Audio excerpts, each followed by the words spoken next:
In December 2003, one of the world's largest dairy companies was days away from collapse. Parmalat sold milk, yogurt, juice, and other household products across the world. Its factories were real. Its products were real. Its customers were real. But nearly $4 billion of its reported cash was not. The money supposedly sat safely inside a Bank of America account controlled by a Parmalat subsidiary. When the bank was asked about the account, it delivered a devastating answer. The account did not exist. The document used to prove the balance was fake. Within days, Parmalat entered bankruptcy, exposing a financial failure of roughly $14 billion. This is the story of Parmalat, the global dairy empire built on phantom cash. Callisto Tonzi founded Parmalat in 1961 near Parma, Italy. The company's early success came from long-life milk processed using ultra-high-temperature technology. Unlike ordinary fresh milk, the product could remain on store shelves without refrigeration until opened. That made it easier to transport, store, and sell across large geographic areas. Parmalat expanded throughout Italy and then into international markets. It acquired businesses across Europe, North America, Latin America, and other regions. By the late 1990s, Parmalat had become a symbol of Italian business success. Its familiar products also created a powerful sense of safety. This wasn't an unknown investment company selling a complicated financial product. It was a food company selling milk. But underneath the recognizable brand, Parmalat's financial structure was becoming increasingly dangerous. International expansion required enormous amounts of money. Some acquisitions and foreign operations performed poorly. Instead of admitting the losses and slowing down, Parmalat continued borrowing. New debt helped cover existing problems, finance more expansion, and maintain the appearance of growth. This created an obvious contradiction. Parmalat claimed to possess billions of euros in cash. Yet it repeatedly returned to investors and banks asking for more money. Why would a company sitting on billions in cash need to borrow so frequently? That question should have been answered much earlier. Instead, Parmalat's financial system became increasingly complex. The company used offshore subsidiaries, complicated transactions, bonds, derivatives, and related businesses to move money and hide obligations. Losses could be transferred away from the main company. Debt could be placed inside distant subsidiaries. Financing could be presented in ways that made Parmalat appear healthier than it really was. The purpose was simple: show more assets, show less debt, keep borrowing, and prevent the entire structure from collapsing. At the center of the scandal was Parmalat Financing Corporation, a Parmalat subsidiary registered in the Cayman Islands. According to Parmalat's records, Parmalat held approximately $3.95 billion in an account at Bank of America. That enormous cash balance supported Parmalat's claims that it remained financially strong. But the balance was an illusion. During 2003, pressure began building. Parmalat considered issuing another $300 million in bonds. Investors became suspicious because the company supposedly already had plenty of cash. Questions also emerged around Epicurum, another Cayman Islands investment vehicle connected to Parmalat. Then came the payment crisis. Parmalat struggled to make a $150 million bond payment. For a company claiming to hold billions in liquid assets, this made no sense. Management initially presented the problem as temporary, but creditors and regulators wanted proof that the reported money was real. On December 19, 2003, Parmalat acknowledged that the $3.95 billion supposedly held through Parmalat could not be supported. Bank of America denied holding the money. The purported bank confirmation was declared false. In a single moment, nearly $4 billion disappeared from Parmalat's financial story.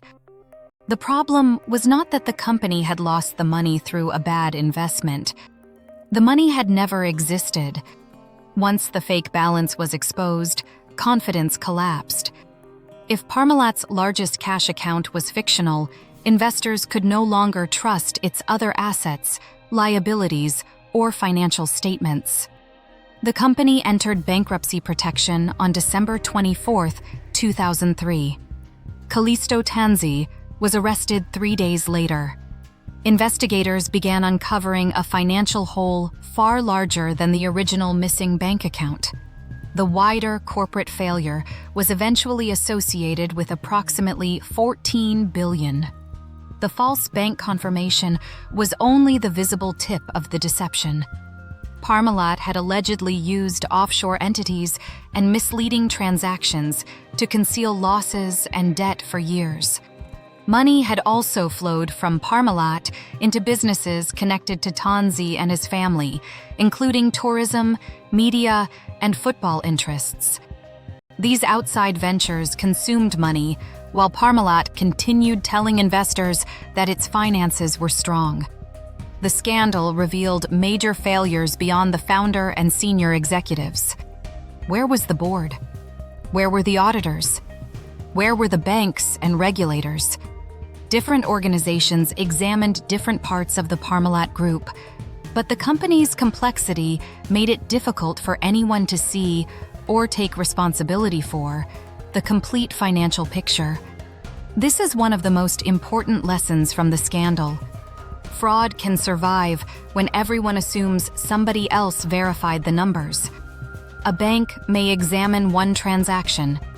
An auditor may review one subsidiary. A board may rely on management's presentation. A regulator may review public disclosures. But unless someone connects every piece, major contradictions can remain hidden. And Parmalat's biggest contradiction was remarkably simple. A company supposedly holding billions in cash was constantly borrowing and struggling to pay its debts. The legal consequences continued for years.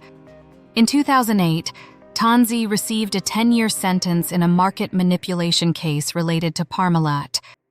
In December 2010, an Italian court convicted him of fraudulent bankruptcy and criminal association and sentenced him to 18 years in prison. Other executives and participants faced criminal cases, civil lawsuits, settlements, and professional consequences. Investors suffered enormous losses. Employees and suppliers faced uncertainty. Auditors and financial institutions were pulled into years of litigation.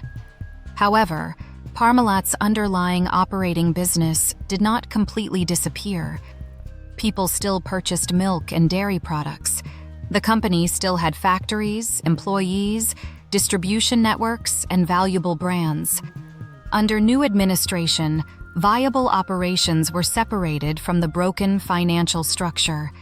Parmalat was reorganized, returned to the public market, and later came under the control of French dairy group Lactalis. That survival reveals an important distinction. A company can have a real and valuable business while also having a fraudulent balance sheet. The products may be real. The revenue may be real. But the financial story surrounding them can still be false. Parmalat offers 6 major business lessons. First, cash must be verified independently. A photocopy, spreadsheet, or confirmation delivered by management is not enough. Auditors must communicate directly with the bank through independently controlled channels. Second, follow cash flow, not just profit. If reported profits do not become usable cash, management must explain why. Third, compare borrowing with liquidity. A company that claims enormous cash reserves but constantly issues new debt deserves immediate scrutiny. Fourth, combine every subsidiary into one risk picture. Offshore entities, guarantees, derivatives, and related party transactions may be legally separate, but they can still place the entire organization at risk. Fifth, powerful founders still need independent oversight. A founder's reputation cannot replace evidence. And finally, pay attention to contradictions. Fraud often survives inside the gap between what a company reports and how it actually behaves. Parmalat appeared to be a dependable dairy business. Behind the milk cartons was a maze of hidden debt, offshore entities, and invented cash. The scandal did not begin when Bank of America rejected the fake confirmation. That was simply the moment the truth became impossible to hide. A financial deception built over years collapsed in a matter of days. Nearly $4 billion in cash vanished because it had never existed.